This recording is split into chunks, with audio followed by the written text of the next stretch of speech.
Are you a worshiper?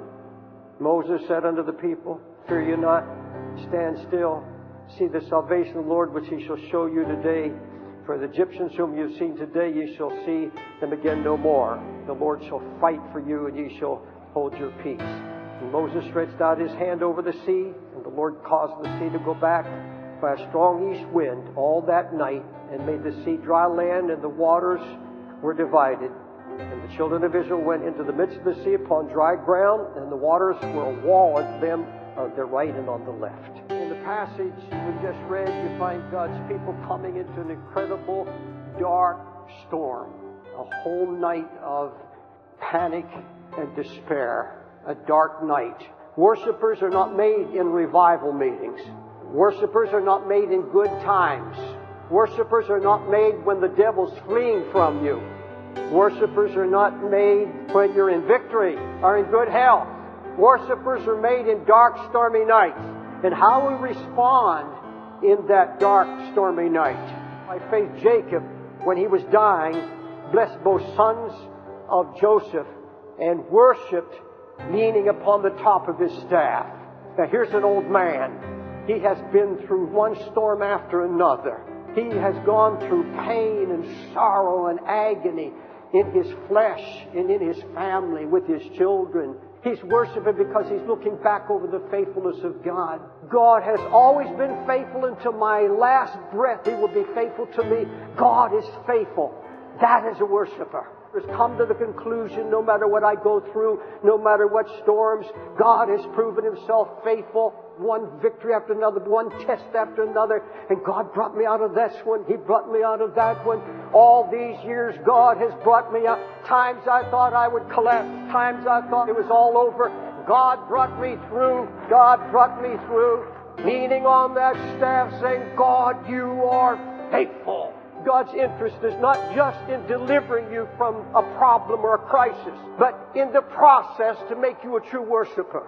That you would come out of that trial, you would come out of that dark night as a true worshiper. God set up this whole episode that we just read about. The Lord told Moses, turn and encamp between Migdol and the sea, and ye shall encamp by the sea.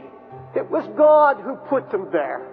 And they are rejoicing because they have tasted freedom for the first time. There's going to be a promised land waiting for you. And they're all excited about it. What a wonderful time it is when you've been saved and you're rejoicing and you're going on and the sun is shining. You're living on the promises of God.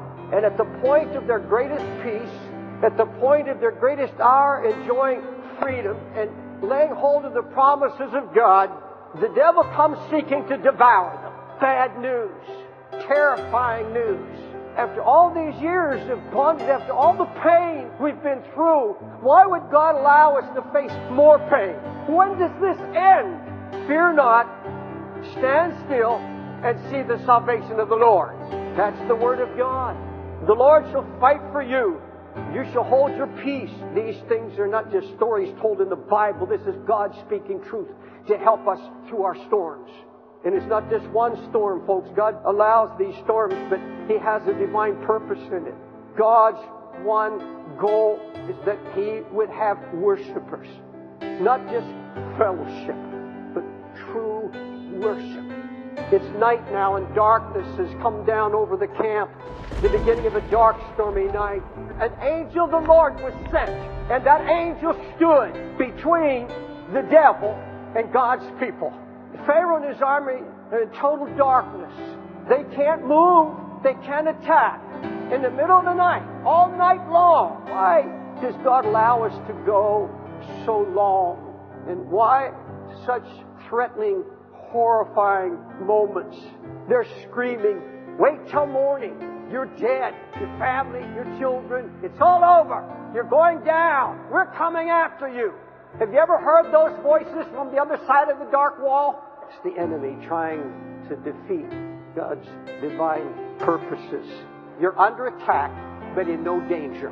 God is not in the business of making the devil's lies come to pass. If they just come outside the tent and look down at the sea, the wind is starting to open up a path. A mighty walls are rising.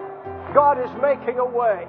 Moses stretched out his hand over the sea, The Lord caused the sea to go back by a strong east wind all that night. Now get those words, all that night. And so they wake up the next day and are commanded to walk through on dry ground.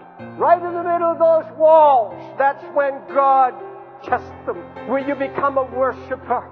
And he said, I've got to have a people who believe that I will do them only good. The Apostle Paul, he said, never die of the Lord. He said, I'd rather go to be with him. Abraham, the father of these people, said, I'm looking for a city whose builder and maker is God. And if these people in the middle of their trial and the fears and uncertainties, and folks, the days that are ahead, God must have a people that are at rest, that have entered the rest of God. Live or die, I'm the Lord's. If you lose your fear of death, the devil cannot touch you anymore. He cannot hurt you anymore. A dead man doesn't fear anything. But 3 days later, they're at Marah, murmuring and complaining, where's the water? Why has God brought us out here to kill us?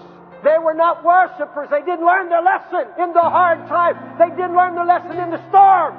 You come to that dark night, and the wind is blowing. The enemy is throwing accusations, all lies.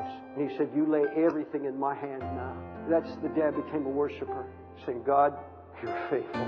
But I'm worshiping God when I can look at anything that comes into my life and say, God, you're faithful. I am not going to be shaken in my faith because my God is faithful.